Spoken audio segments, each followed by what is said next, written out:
Bye Chitale बंधू।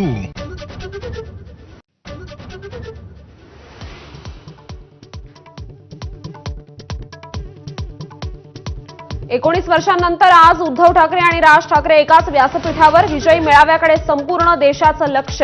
हिंदीच्या मुद्द्यावर धडाडणार ठाकरी तोफा। मराठीसाठी एकत्र येणारे ठाकरे बंधू आता राजकीय दृष्ट्याही एकत्र येणार का याची उत्सुकता। आजच्या मेळाव्यात मोठी घोषणा होणार का याकडे संपूर्ण राज्याचं लक्ष। ठाकरे बंधूंच्या विजयी मेळाव्याची तयारी पूर्ण। संजय राऊत, आदित्य ठाकरेंसह मनसेच्या नितीन सरदेसाई, अभिजित पानसेंकडून सभास्थळाची पाहणी। ठाकरे बंधू काय बोलणार याकडे लक्ष। मराठी भाषेवरून कुणालाही मारहाण करणं खपवून घेणार नाही। मुख्यमंत्री देवेंद्र फडणवीसांचा इशारा। मीरा रोड भागात मनसेकडून तर ठाण्यात ठाकरेंच्या शिवसेनेकडून मराठीवरून मारहाण।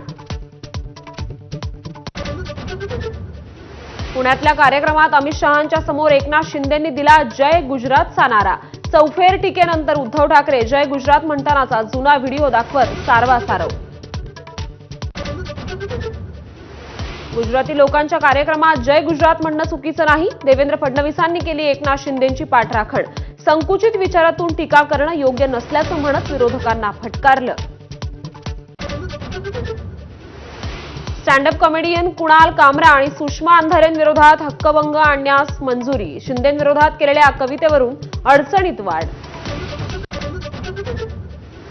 पंतप्रधान नरेंद्र मोदींचा त्रिनिदाद आणि टोबॅगोचा सर्वोच्च नागरी पुरस्कार देऊन सन्मान। 1999 नंतर त्रिनिदादला भेट देणारे मोदी पहिले पंतप्रधान।